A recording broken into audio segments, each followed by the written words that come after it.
Hello అండి, welcome back to my channel. నేను మీ లావణ్య. ఈరోజు వీడియోలో మందారం పూలతో ఆయిల్ ఎలా తయారు చేసుకోవాలో చూపిస్తాను. ముందుగా 250 ml కోకోనట్ ఆయిల్ తీసుకొని అది లో ఫ్లేమ్లో వేడి చేసుకోవాలి. అది వేడైన తర్వాత మనకి ఆ కోకోనట్ అనేది ఆయిల్ అనేది స్మెల్ వస్తుంది. ఆ స్మెల్ అనేది మనకు తెలుస్తుంది.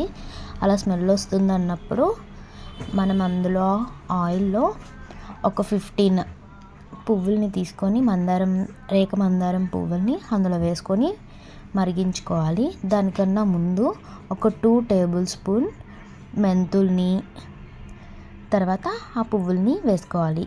తర్వాత ఒక గుప్పెడు కరివేపాకును కూడా వేసుకొని మరిగించుకోవాలి. ఇదంతా లో ఫ్లేమ్లోనే ఉండాలి, ఎందుకంటే అది మాడిపోయి ఆయిల్ అనేది కలర్ మారిపోతుంది. అలా కొంచెం సేపు ఒక 5 మినిట్స్ ఆ లో ఫ్లేమ్లో అలా మరిగించుకుంటే దాని నుండి అంతా దిగి ఆయిల్ అనేది మనకి కలర్ చేంజ్ తెలుస్తుంది. అప్పుడు దాన్ని మనం ఒక స్ట్రైనర్తో వడబెట్టుకోవాలి. అవన్నీ తీసేసుకొని వడబెట్టుకోవాలి, లేదంటే అదంతా బ్లాక్ అయిపోయి ఆయిల్ కూడా కలర్ చేంజ్ అయిపోతుంది.